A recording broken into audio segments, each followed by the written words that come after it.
Caráter subsidiário do direito penal, ou última ratio, né? Ficou até meio repetida a questão. Quando o direito penal não se mostra eficiente, ou quando outros ramos, desculpa, falei errado, quando outros ramos do direito penal, se mostram ineficientes, o direito penal é chamado para entrar em ação. E a sua intervenção é mínima, ou seja, silêncio. O direito penal pune todas as condutas humanas? Não, somente aquelas consideradas lesivas a bens jurídicos. E quem define o critério de bem jurídico? É o Congresso Nacional. Existe bem jurídico universal? Cada país vai ter o seu critério de bem jurídico, gente. Do mesmo jeito que não existe justiça universal. Você pode ter padrões de justiça, ONU, Corte Interamericana, mas você não tem uma justiça universal imposta a todos. Elas são diretrizes. Da mesma forma que você não tem um sistema penal universal. Cada país tem um sistema penal que merece, entenderam? Vamos passar aqui para o vídeo não ficar muito curto.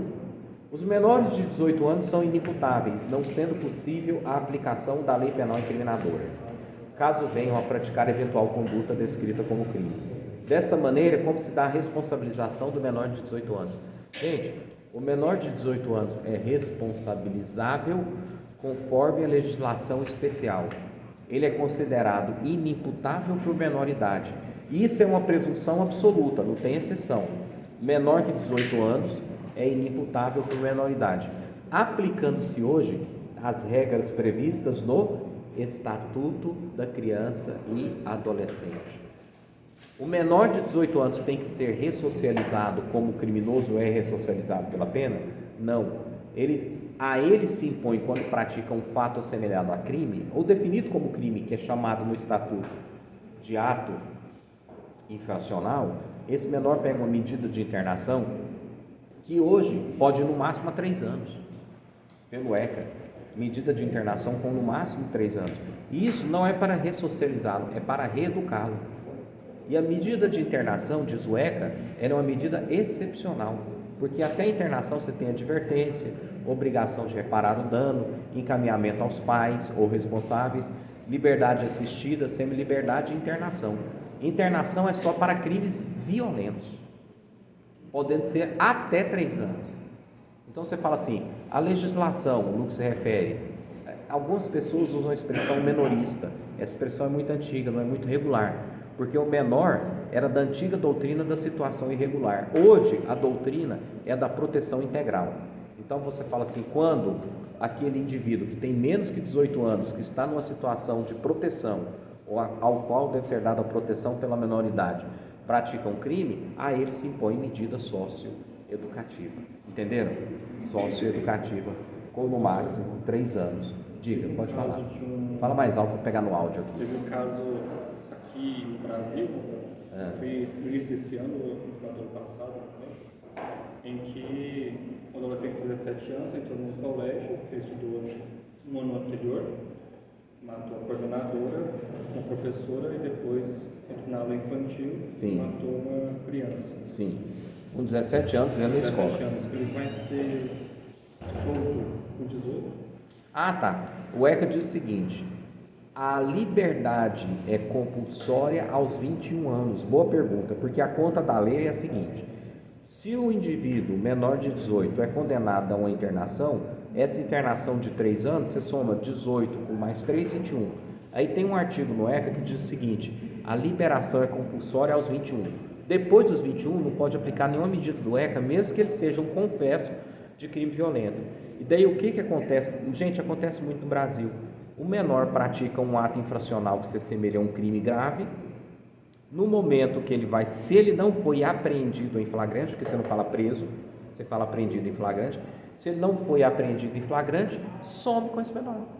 Espera ele completar 21, porque com 21 não pode aplicar nenhuma medida. Entenderam?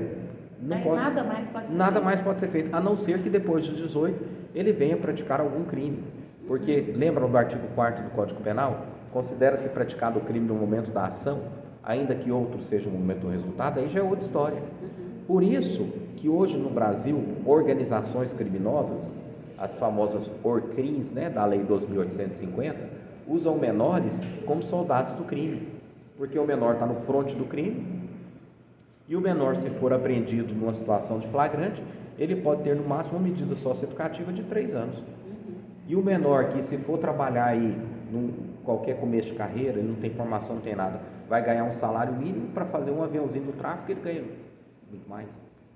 Então, o crime arregimenta, infelizmente. Nesse caso, a mesma medida, mesmo para crime hediondo?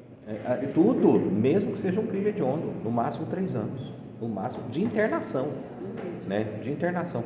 Quem fala muito bem sobre internação para vocês aqui, porque ele dá aula para os menores internados aqui de Anápolis, é o Juraci, pelo Estado, né? Pelo Estado. Fala, pode falar. Eu vou repetir sua pergunta para o áudio gravar aqui. Talvez não seja da área civil, né? É o Rivaldo que dá civil, né? Rivaldo. Eu não tenho aula com ele, mas eu tenho uma dúvida. Então, uma lei pode deixar de pode gerar danos, né? Sim. Então, mas quando se trata de... Tchau, vai com Deus. Quando se trata de direito, um direito já garantido pode retroagir? Tipo assim, ele não vale mais. Um direito eu já tenho ele garantido por lei. Você está falando na área civil? Aham. Na área civil eu não vou me aprofundar muito, porque eu não sou especialista nessa área. Mas a Constituição, para não deixar você sem uma resposta, a Constituição diz que a lei não prejudicará o direito adquirido, a coisa julgada ou ato jurídico perfeito. Se você, por exemplo, tem um direito a uma aposentadoria, esse direito já foi adquirido. Se vier uma lei nova restringindo o seu direito ou criando mais obstáculos e você já concretizou aquele direito, a lei nova não pode prejudicar o seu direito. Mas seria uma área civil. Aí você teria que aprofundar isso num questionamento maior dentro do direito civil com o professor de civil.